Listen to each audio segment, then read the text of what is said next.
ধৈর্য তো অনেক ধরলাম, কি লাভটা হয়েছে? ধৈর্য তো অনেক ধরলাম, কি আমার উপকার হয়েছে? সহ্য করে কি জীবন যাবে নাকি? আপনার মনে এই প্রশ্ন যখন আসবে, আপনি বুঝে নেবেন এটা আপনার মনের প্রশ্ন নয়, এটা শয়তানের প্রশ্ন আপনার মনের মধ্যে ঢুকাই দিচ্ছে, যেন আপনি অধৈর্য হয়ে আঘাত করে ফেলেন। কারণ মিস্টার শয়তান ভালো করে জানে আল্লাহকে পাওয়াই হচ্ছে বান্দার কাজ, আর আল্লাহকে পাওয়ার জন্য বান্দার যতগুলা কাজ আছে সবচাইতে হাই লেভেলের অন্যতম একটা কাজের নাম হচ্ছে ধৈর্য। তো ধৈর্য দিলে তো আরো আপনাকে কাছে টেনে নিবে, ইতে তো ফেটরার। সেজন্য ও চায় না কেউ ধৈর্য ধরুক, সেজন্য বলে যে বহুত ধৈর্যস্ত আর কি ধরিবি। শয়তানের বলাটাকে আমরা মনে করি আমাদের মনের বলা, এটা আসলে বুঝতে হবে কোনটা আমাদের মনের বলা, কোনটা শয়তানের বলা। এবার আপনি শয়তানের কথাটা শুনে ছোট ভাইরে দইলা কলার সাই দইলা মাইরা দিয়েছেন, নাক একটা ফাটাই দিয়েছেন। কার কথা শুনে? জোরে বলতে হবে, কার কথা শুনে? তাহলে দোষীকে শয়তান, দোষীকে। এবার যখন আপনার হাটাজারির পুলিশ আসলো, পুলিশ এসে যখন আপনাকে গ্রেফতার করতে চাচ্ছে, আপনি বলবেন যে স্যার আমার কোনো দোষ নাই, উইতের দোষ। কার? শয়তানে হবু দাঁড়িয়ে কি জিরে, আমি কি বুঝাতে পারছি? ঠিক একই ক্যারেক্টারটা শয়তান হাসরের ময়দানেও করবে। আমরা যখন বলবো আল্লাহ নামাজ শয়তানে পড়তে দেয় নাই, শয়তান ডাইরেক্ট উল্টে যাবে। আমি কি বুঝাতে পারছি আমার যুবক ভাইদেরকে কথা? ও একটা দোষও নিবে না, ও বলবে যে আল্লাহ ও আমার কথা শুনবে কেন? তুমি না খাওয়া, ও তো তোমার কথা শোনা দরকার ছিল, আমি তো ওরে খাওয়াই না, ও আমার কথা শুনলো কেন? ডাইরেক্ট পোল্টি মারবে। তো যে পোল্টি মারবে তার দলে যাওয়ার কোনো দরকার। সেজন্য মনে রাখবেন, যেখানেই আপনার বিপদ আসবে মনে রাখবেন ধৈর্য ধরার নিয়ামত আল্লাহ আপনাকে দিচ্ছে। কেন? আল্লাহ আপনাকে গুনাহ মাফ করাতে চাচ্ছে, আল্লাহ আপনাকে জান্নাত দিতে চাচ্ছে, আল্লাহ আপনাকে কাছে টানতে চাচ্ছে। মনে রাখবেন, যাকে রব ভালোবাসে বেশি তাকে কষ্ট দেয় বেশি, যাকে রব ভালোবাসতে চাই বেশি মুসিবতে ফেলে বেশি। আল্লাহ তুমি ভালোবাসলে কষ্ট দাও কেন? তুমি ভালোবাসলে মুসিবত দাও কেন? তুমি ভালোবাসলে ক্ষুধার যন্ত্রণাটা কেন হবে? তুমি ভালোবাসলে আল্লাহ তৃষ্ণার যন্ত্রণা কেন হবে? তুমি না রাজ্জাক, তুমি তো সবকিছু রিজিক দাতা, তাহলে তোমাকে ভালোবেসে তুমি আমাকে ভালোবাসলে কেন আমার ক্ষুধার যন্ত্রণা, কেন আমার তৃষ্ণার যন্ত্রণা? রব্বে কারীম বলে আমি চাই না সাময়িক এই 2 দিনের খাবার খেয়ে আমার ভালোবাসার বান্দাটা বেঁচে থাকুক, আমি চাই তো তোরে জান্নাতের ফল খাওয়াতে। এবার বলেন ধৈর্য কখন ধরে? বিপদ যখন আসে। ধৈর্য কখন ধরে? বিপদ কখন আসে? কষ্ট যখন আসে। কষ্টের পরেই বিপদ, বিপদের পরেই ধৈর্য। এবার আমি বলবো আপনারা শুধু আছে না নাই, আপনারা যেটা মন চাই সেটাই বলবেন। এজিদ বাহিনীর কাছে ফানির কষ্ট আছে। ওয়ানাকসিম মিনাল আমওয়ালি ওয়াল আনফুসি ওয়াস সামারাত ওয়াবাশশিরিস সাবিরিন ওয়াবাশশিরিস সাবিরিন ওয়াবাশশিরিস সাবিরিন আল্লাযিনা ইযা আসাবাতুহুম মুসিবা ক্বালু ইন্না লিল্লাহি ওয়া ইন্না ইলাইহি রাজিউন। আমি রব কার সাথে আছি জানো? যারা ধৈর্য ধরে। ধৈর্য কারা ধরে জানো? যারা কষ্ট পায়। আল্লাহ কিসের কষ্ট? বলে যে পানির কষ্ট, খাবারের কষ্ট, ভয়ের কষ্ট, সম্পদ নষ্টের কষ্ট, জান নষ্টের কষ্ট। এই কষ্ট পাওয়ার পরও আল্লাহ আমি কিভাবে বুঝবো তুমি কার সাথে আছো? বলে যে যাদের ভিতরে দেখবা হাজার কষ্ট আসার পরে আমি আল্লাহর প্রতি কোনো আপত্তি জানাই নাই, আফসোস জানাই নাই, বিরক্তি দেখাই নাই, কষ্ট দেখাই নাই, প্রতিবারেই বলেছে আলহামদুলিল্লাহ, আল্লাহ তুমি যা করে খুশি, আমরা সেটা পেয়ে খুশি। বলেন না সুবহানাল্লাহ। রব চায় বান্দা কিছু একটা কর, অল্প করে হইলেও কর, আমার জন্য কর। বুঝে বুঝে বলেন না সুবহানাল্লাহ। বান্দা কিছু একটা কর, অল্প করে হলেও কর, আমাকে খুশি করার জন্য কর। ওই করাটা এমন ভাবে কর যে করাটা দেখে আমি মালিক খুশি হয়ে তোর সারা জীবনের গুনাহকে মাফ করে দিতে পারি। আর আমি যদি মাফ করে দিই তোকে জাহান্নামে নেওয়ার ক্ষমতার কারণে জান্নাত তোর হয়ে যাবে। ওয়াকিয়া সবারই জানা, মুসা নবীর একজন পাপী উম্মত মরণের আগে শুধু কুকুরকে পানি খাওয়াইছে। তো মুসা নবীর উম্মতের জন্য যদি রব এত দয়াবান হয়, আমরা তো আল্লাহর হাবিবুল্লাহ নবীর উম্মত, আমাদের জন্য আল্লাহর দয়া আরো বেশি। কথা বলেন ঠিক কি না? সেজন্য আজকে থেকে দোষ দিব আমরা সবসময় নিজের। ব্যর্থ হয়েছি আমার দোষ। জোরে বলেন না রে ভাই, ব্যর্থ হয়েছি আমার দোষ। লাভ চান না লস চান? একটা আওয়াজ দেন, লাভ চান না লস চান? আল্লাহ আমাদের সবাইকে একটু বুঝার তৌফিক দান করুন। ও আল্লাহ, তোমাকে খুশি করার মতো কোনো আমল এখনো পর্যন্ত আমরা কেউ করতে পারি নাই, কেউ পারি নাই। তো তোমার কাছে একটাই ফরিয়াদ, মওলা আমাদের উপর তুমি নারাজ হইও না, আমাদেরকে তুমি ফেলে দিও না। আমরা তোমার বান্দা মওলা, তোমার বান্দা। আল্লাহ যতই ভুল করি তোমারই তো বান্দা।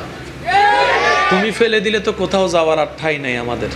আল্লাহ আজকের এই মাহফিল থেকে আমাদেরকে তোমার প্রিয় বান্দা হওয়ার জন্য, দুনিয়া এবং আখেরাতে জিতার জন্য যা যা গুণ অর্জন করা দরকার আমাদের সবার ভিতরে সেই গুণগুলো তুমি দয়া করে দান করে দাও।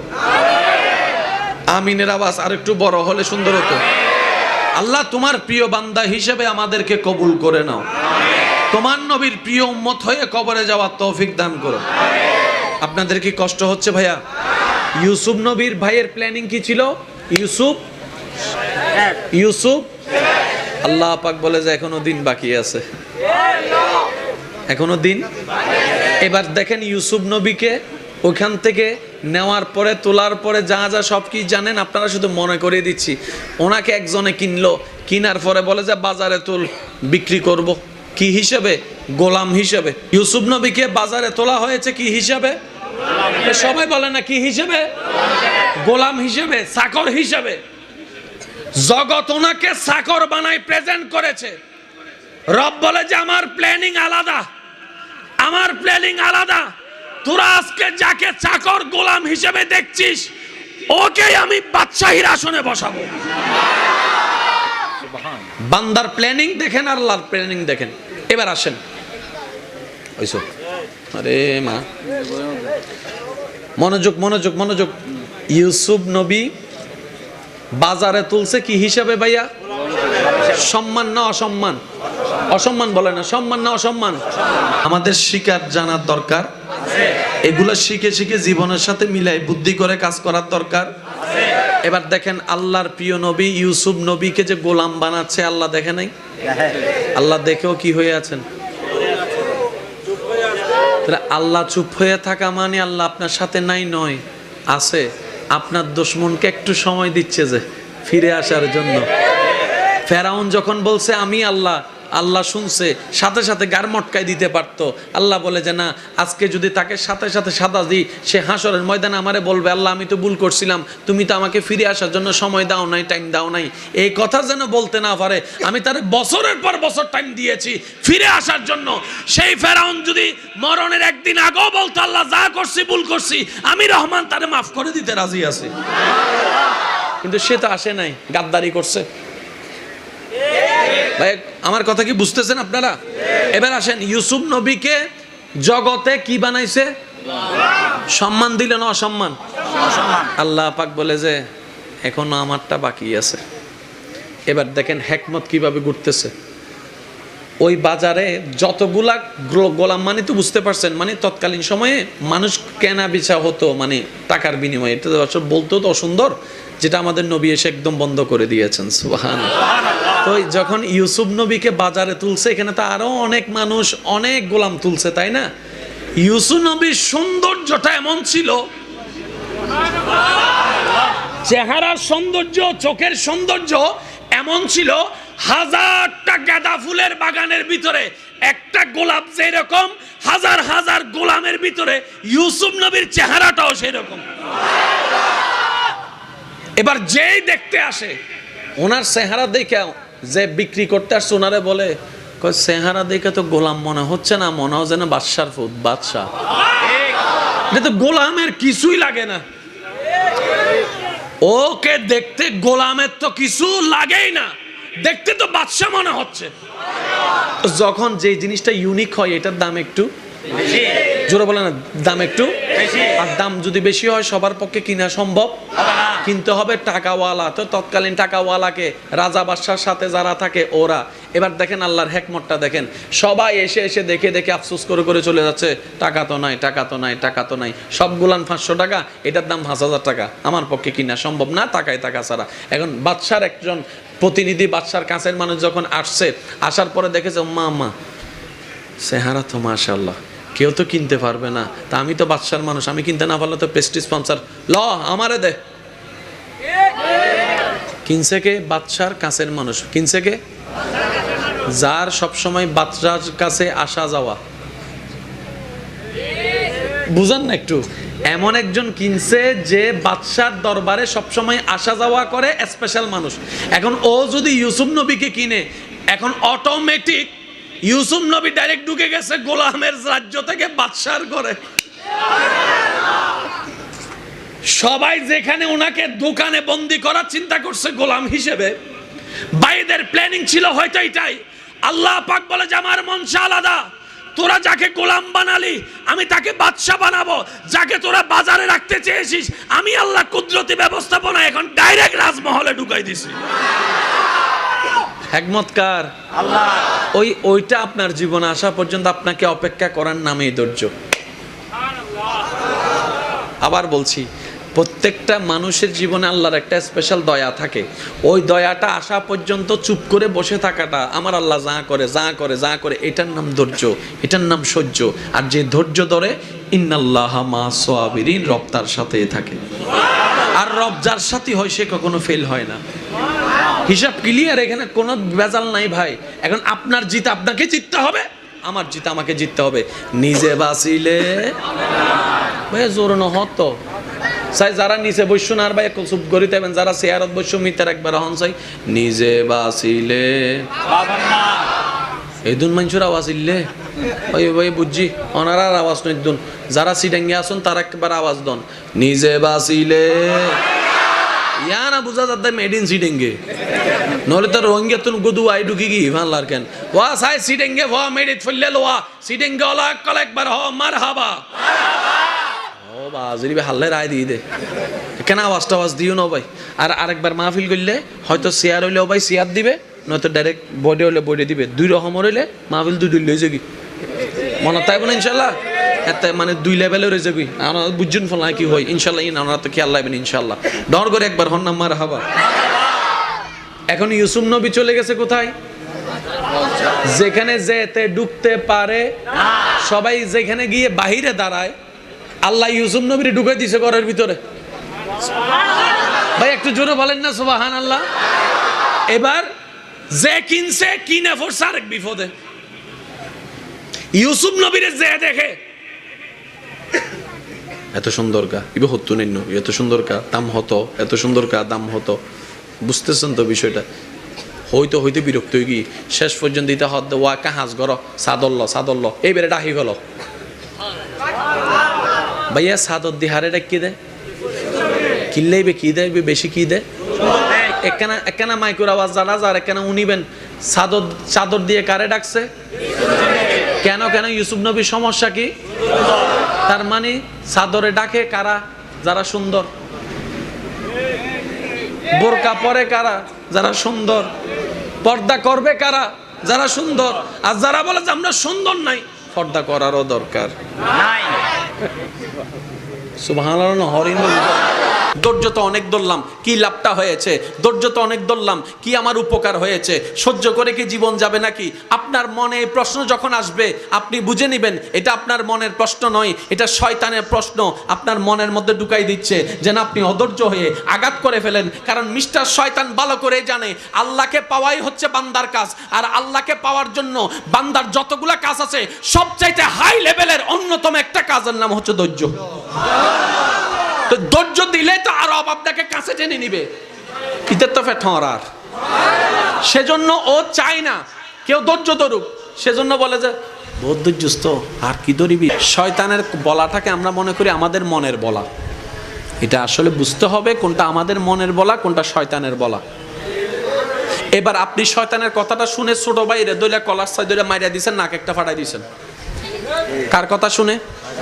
জোরে বলতে হবে কার কথা শুনে? তাহলে দোষীকে শয়তান, দোষীকে। এবার যখন আপনার হাঁটাজারির পুলিশ আসলো, পুলিশ এসে যখন আপনাকে গ্রেফতার করতে চাচ্ছে, আপনি বলবেন যে স্যার আমার কোনো দোষ নাই, উইতের দোষ কার? শয়তানে হবো দাঁড়িয়ে কি জিরে। আমি কি বুঝাতে পারছি?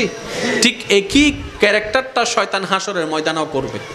আমরা যখন বলবো আল্লাহ নামাজ শয়তানে পড়তে দেয় নাই, শয়তান ডাইরেক্ট উল্টে যাবে। আমি কি বুঝাতে পারছি আমার যুবক ভাইদেরকে কথা? ও একটা দোষও নিবে না, ও বলবে যে আল্লাহ ও আমার কথা শুনবে কেন? তুমি না খাওয়া, ও তো তোমার কথা শোনা দরকার ছিল, আমি তো ওরে খাওয়াই না, ও আমার কথা শুনলো কেন? ডাইরেক্ট পোল্টি মারবে। তো যে পোল্টি মারবে তার দলে যাওয়ার কোনো দরকার। সেজন্য মনে রাখবেন যেখানেই আপনার বিপদ আসবে মনে রাখবেন ধৈর্য ধরার নিয়ামত আল্লাহ আপনাকে দিচ্ছে। কেন? আল্লাহ আপনাকে গুনাহ মাফ করাতে চাচ্ছে, আল্লাহ আপনাকে জান্নাত দিতে চাচ্ছে, আল্লাহ আপনাকে কাছে টানতে চাচ্ছে। মনে রাখবেন, যাকে রব ভালোবাসে বেশি তাকে কষ্ট দেয় বেশি, যাকে রব ভালোবাসতে চায় বেশি মুসিবতে ফেলে বেশি। আল্লাহ তুমি ভালোবাসলে কষ্ট দাও কেন? তুমি ভালোবাসলে মুসিবত দাও কেন? তুমি ভালোবাসলে ক্ষুধার যন্ত্রণাটা কেন হবে? তুমি ভালোবাসলে আল্লাহ তৃষ্ণার যন্ত্রণা কেন হবে? তুমি না রাজ্জাক, তুমি তো সবকিছু রিজিক দাতা। তাহলে তোমাকে ভালোবেসে তুমি আমাকে ভালোবাসলে কেন আমার ক্ষুধার যন্ত্রণা, কেন আমার তৃষ্ণার যন্ত্রণা? রব্বে কারীম বলে, আমি চাই না সাময়িক এই 2 দিনের খাবার খেয়ে আমার ভালোবাসার বান্দাটা বেঁচে থাকুক, আমি চাই তো তোরে জান্নাতের ফল খাওয়াতে। এবার বলেন, ধৈর্য কখন ধরে? বিপদ যখন আসে। ধৈর্য কখন ধরে? বিপদ কখন আসে? কষ্ট যখন আসে। কষ্টের পরেই বিপদ, বিপদের পরেই ধৈর্য। এবার আমি বলবো, আপনারা শুধু আছে না নাই, আপনারা যেটা মন চাই সেটাই বলবেন। এজিদ বাহিনীর কাছে ফানির কষ্ট আছে। ওয়ানাকসিম মিনাল আমওয়ালি ওয়াল আনফুসি ওয়াস সামারাত ওয়াবাশশিরিস সাবিরিন ওয়াবাশশিরিস সাবিরিন ওয়াবাশশিরিস সাবিরিন আল্লাযিনা ইযা আসাবাতুহুম মুসিবা ক্বালু ইন্না লিল্লাহি ওয়া ইন্না ইলাইহি রাজিউন। আমি রব কার সাথে আছি জানো? যারা ধৈর্য ধরে। ধৈর্য কারা ধরে জানো? যারা কষ্ট পায়। আল্লাহ কিসের কষ্ট? বলে যে পানির কষ্ট, খাবারের কষ্ট, ভয়ের কষ্ট, সম্পদ নষ্টের কষ্ট, জান নষ্টের কষ্ট। এই কষ্ট পাওয়ার পরও আল্লাহ আমি কিভাবে বুঝবো তুমি কার সাথে আছো? বলে যে যাদের ভিতরে দেখবা হাজার কষ্ট আসার পরে আমি আল্লাহর প্রতি কোনো আপত্তি জানাই নাই, আফসোস জানাই নাই, বিরক্তি দেখাই নাই, কষ্ট দেখাই নাই, প্রতিবারেই বলেছে আলহামদুলিল্লাহ, আল্লাহ তুমি যা করে খুশি, আমরা সেটা পেয়ে খুশি। বলেন না সুবহানাল্লাহ। রব চায় বান্দা কিছু একটা কর, অল্প করে হইলেও কর, আমার জন্য কর। বুঝে বুঝে বলেন না সুবহানাল্লাহ। বান্দা কিছু একটা কর, অল্প করে হলেও কর, আমাকে খুশি করার জন্য কর। ওই করাটা এমন ভাবে কর যে করাটা দেখে আমি মালিক খুশি হয়ে তোর সারা জীবনের গুনাহকে মাফ করে দিতে পারি। আর আমি যদি মাফ করে দিই, তোকে জাহান্নামে নেওয়ার ক্ষমতার কারণে জান্নাত তোর হয়ে যাবে। ওয়াকিয়া সবারই জানা, মুসা নবীর একজন পাপী উম্মত মরণের আগে শুধু কুকুরকে পানি খাওয়াইছে। তো মুসা নবীর উম্মতের জন্য যদি রব এত দয়াবান হয়, আমরা তো আল্লাহর হাবিবুল্লাহ নবীর উম্মত, আমাদের জন্য আল্লাহর দয়া আরো বেশি। কথা বলেন ঠিক কিনা? সেজন্য আজকে থেকে দোষ দিব আমরা সবসময় নিজের। ব্যর্থ হয়েছি, আমার দোষ। জোরে বলেন না রে ভাই, ব্যর্থ হয়েছি, আমার দোষ। লাভ চান না লস চান? একটা আওয়াজ দেন, লাভ চান না লস চান? আল্লাহ আমাদের সবাইকে একটু বুঝার তৌফিক দান করুন। ও আল্লাহ, তোমাকে খুশি করার মতো কোনো আমল এখনো পর্যন্ত আমরা কেউ করতে পারি নাই, কেউ পারি নাই। তো তোমার কাছে একটাই ফরিয়াদ, মওলা আমাদের উপর তুমি নারাজ হইও না, আমাদেরকে তুমি ফেলে দিও না। আমরা তোমার বান্দা মওলা, তোমার বান্দা। আল্লাহ যতই ভুল করি তোমারই তো বান্দা, তুমি ফেলে দিলে তো কোথাও যাওয়ার আর ঠাঁই নাই আমাদের। আল্লাহ আজকের এই মাহফিল থেকে আমাদেরকে তোমার প্রিয় বান্দা হওয়ার জন্য, দুনিয়া এবং আখিরাতে জিতার জন্য যা যা গুণ অর্জন করা দরকার, আমাদের সবার ভিতরে সেই গুণগুলো তুমি দয়া করে দান করে দাও। আমিনের আওয়াজ আর একটু বড় হলে সুন্দর হতো। আল্লাহ তোমার প্রিয় বান্দা হিসেবে আমাদেরকে কবুল করে নাও, তোমার নবীর প্রিয় উম্মত হয়ে কবরে যাওয়ার তৌফিক দান করো। আপনাদের কি কষ্ট হচ্ছে ভাইয়া? ইউসুফ নবীর ভাইয়ের প্ল্যানিং কি ছিল? ইউসুফ আল্লাহ পাক বলে যে এখনো দিন বাকি আছে, এখনো দিন। এবার দেখেন ইউসুফ নবীকে ওইখান থেকে নেওয়ার পরে, তোলার পরে যা যা সব কি জানেন আপনারা, শুধু মনে করে দিচ্ছি। ওনাকে একজনে কিনলো, কিনার পরে বলে যে বাজারে তুল, বিক্রি করব। কি হিসেবে? গোলাম হিসেবে। ইউসুফ নবীকে বাজারে তোলা হয়েছে কি হিসাবে? সবাই বলে না কি হিসেবে? গোলাম হিসেবে, চাকর হিসেবে। জগৎ ওনাকে চাকর বানাই প্রেজেন্ট করেছে। রব বলে যে আমার প্ল্যানিং আলাদা, আমার প্ল্যানিং আলাদা। তোরা আজকে যাকে চাকর গোলাম হিসেবে দেখছিস, ওকে আমি বাদশাহীর আসনে বসাবো। বান্দার প্ল্যানিং দেখেন, আল্লাহর প্ল্যানিং দেখেন। এবার আসেন, ওইসব আরে মা, মনোযোগ মনোযোগ মনোযোগ। ইউসুফ নবী বাজারে তুলছে কি হিসাবে ভাইয়া? সম্মান না অসম্মান? অসম্মান বলে না, সম্মান না অসম্মান। আমাদের শিকার জানার দরকার, এগুলো শিখে শিখে জীবনের সাথে মিলাই বুদ্ধি করে কাজ করার দরকার। এবার দেখেন আল্লাহর প্রিয় নবী ইউসুফ নবীকে যে গোলাম বানাচ্ছে আল্লাহ দেখে নাই? আল্লাহ দেখেও কি হয়ে আছেন? আল্লাহ চুপ হয়ে থাকা মানে আল্লাহ আপনার সাথে নাই নয়, আছে। আপনার দুশমনকে একটু সময় দিচ্ছে যে ফিরে আসার জন্য। ফেরাউন যখন বলছে আমি আল্লাহ, আল্লাহ শুনছে, সাথে সাথে গার মটকায় দিতে পারতো। আল্লাহ বলে যে না, আজকে যদি তাকে সাথে সাথে সাদা দিই, সে হাসরের ময়দানে আমারে বলবে আল্লাহ আমি তো ভুল করছিলাম, তুমি তো আমাকে ফিরে আসার জন্য সময় দাও নাই, টাইম দাও নাই। এই কথা যেন বলতে না পারে, আমি তার বছরের পর বছর টাইম দিয়েছি ফিরে আসার জন্য। সেই ফেরাউন যদি মরণের একদিন আগেও বলতো আল্লাহ যা করছি ভুল করছি, আমি রহমান তারে মাফ করে দিতে রাজি আছি। কিন্তু সে তো আসে নাই, গাদ্দারি করছে। ভাই আমার কথা কি বুঝতেছেন আপনারা? এবার আসেন, ইউসুফ নবীকে জগতে কি বানাইছে? সম্মান দিল না অসম্মান? আল্লাহ পাক বলে যে এখনো আমারটা বাকি আছে। এবার দেখেন হেকমত কিভাবে ঘুরতেছে। ওই বাজারে যতগুলা গোলাম, মানে তো বুঝতে পারছেন, মানে তৎকালীন সময়ে মানুষ কেনা বেচা হতো মানে টাকার বিনিময়ে। এটা বলতেও তো অসুন্দর, যেটা আমাদের নবী এসে একদম বন্ধ করে দিয়েছেন। সুবহানাল্লাহ। তো যখন ইউসুফ নবীকে বাজারে তুলছে, এখানে তো আরো অনেক মানুষ অনেক গোলাম তুলছে, তাই না? ইউসুফ নবীর সৌন্দর্যটা এমন ছিল, চেহারার সৌন্দর্য, চোখের সৌন্দর্য এমন ছিল, হাজারটা গাঁদা ফুলের বাগানের ভিতরে একটা গোলাপ যেরকম, হাজার হাজার গোলামের ভিতরে ইউসুফ নবীর চেহারাটাও সেরকম। এবার যেই দেখতে আসে, ওনার চেহারা দেখে যে বিক্রি করতে আসছে ওনারে বলে, চেহারা দেখে তো গোলাম মনে হচ্ছে না, মনে হয় যেন বাদশার ফুট, বাদশাহ। এটা তো গোলামের কিছুই লাগে না, ওকে দেখতে গোলামের তো কিছু লাগেই না, দেখতে তো বাদশা মনে হচ্ছে। যখন যে জিনিসটা ইউনিক হয় এটার দাম একটু জোরে বলে না, দাম একটু, আর দাম যদি বেশি হয় সবার পক্ষে কিনা সম্ভব, কিনতে হবে টাকাওয়ালা। তো তৎকালীন টাকাওয়ালাকে রাজা বাদশার সাথে যারা থাকে ওরা।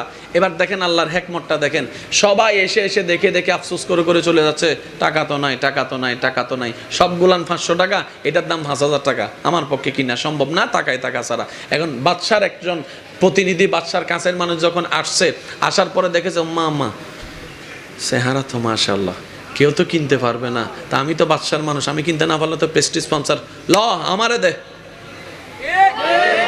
কিনছে কে? বাদশার কাছের মানুষ। কিনছে কে? যার সবসময় বাদশার কাছে আসা যাওয়া। বুঝেন না একটু? এমন একজন কিনছে যে বাদশার দরবারে সবসময় আসা যাওয়া করে, স্পেশাল মানুষ। এখন ও যদি ইউসুফ নবীকে কিনে, এখন অটোমেটিক ইউসুফ নবী ডাইরেক্ট ঢুকে গেছে গোলামের রাজ্য থেকে বাদশার ঘরে। সবাই যেখানে ওনাকে দোকানে বন্দি করার চিন্তা করছে গোলাম হিসেবে, বাইদের প্ল্যানিং ছিল হয়তো এটাই। আল্লাহ পাক বলে যে আমার মনসা আলাদা, তোরা যাকে গোলাম বানালি আমি তাকে বাদশা বানাবো, যাকে তোরা বাজারে রাখতে চেয়েছিস আমি আল্লাহ কুদরতি ব্যবস্থাপনা এখন ডাইরেক্ট রাজমহলে ঢুকাই দিছি। হিকমতকার আল্লাহ। ওইটা আপনার জীবনে আসা পর্যন্ত আপনাকে অপেক্ষা করার নামই ধৈর্য। আবার বলছি, প্রত্যেকটা মানুষের জীবনে আল্লাহর একটা স্পেশাল দয়া থাকে। ওই দয়াটা আসা পর্যন্ত চুপ করে বসে থাকাটা, আমার আল্লাহ যা করে যা করে যা করে, এটার নাম ধৈর্য, এটার নাম সহ্য। আর যে ধৈর্য ধরে, ইন্নাল্লাহা মা সাবিরিন, রব তার সাথেই থাকে। আর রব যার সাথে হয় সে কখনো ফেল হয় না। হিসাব ক্লিয়ার, এখানে কোনো ভেজাল নাই ভাই। এখন আপনার জিত আপনাকে জিততে হবে, আমার জিত আমাকে জিততে হবে। নিজে বাঁচিলে ভাই জোর নহত চাই, যারা নিচে বসছো না আর ভাই চুপ করি থাকবেন, যারা চেয়ারত বসছো মিটার একবার হন চাই, নিজে বাঁচিলে এই দুন মানুষের আওয়াজ ইল্লে ওই ভাই বুঝছি, ওনার আওয়াজ নয় দুন, যারা সিডাঙ্গে আসুন তার একবার আওয়াজ দন, নিজে বাঁচিলে। ইয়া না বুঝা যাতে মেড ইন সিডেঙ্গে, নহলে তো রোহিঙ্গা তুন গুদু আই ঢুকি কি ভাল্লার কেন ওয়া সাই সিডেঙ্গে ওয়া মেড ইট ফলে লোয়া সিডেঙ্গে ওলা কল একবার হ মারহাবা। ও বাজরি হাল্লে রায় দিয়ে দে, কেন আওয়াজ টাওয়াজ দিও না ভাই। আর আরেকবার মাহফিল করলে হয়তো শেয়ার হইলেও ভাই শেয়ার দিবে, নয়তো ডাইরেক্ট বডি হলে বডি দিবে, দুই রকম হইলে মাহফিল দুই লই যাবি মনে তাই বলে ইনশাল্লাহ এত মানে দুই লেভেলে রয়ে যাবি আমরা বুঝছেন ফল কি হয় ইনশাল্লাহ আমরা তো খেয়াল লাগবেন ইনশাল্লাহ ডর করে একবার হন নাম্বার হাবা। এখন ইউসুফ নবী চলে গেছে কোথায়?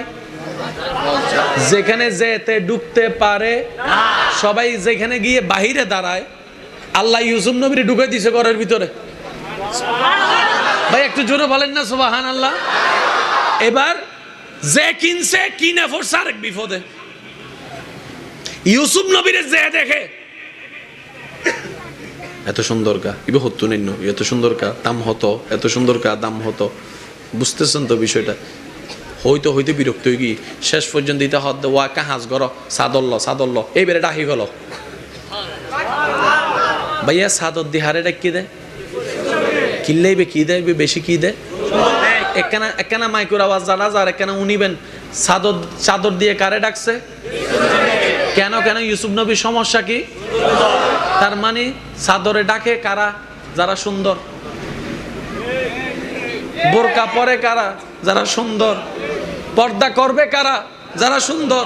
আর যারা বলে যে আমরা সুন্দর নাই, পর্দা করারও দরকার নাই। সুবহানাল্লাহ। হরিণ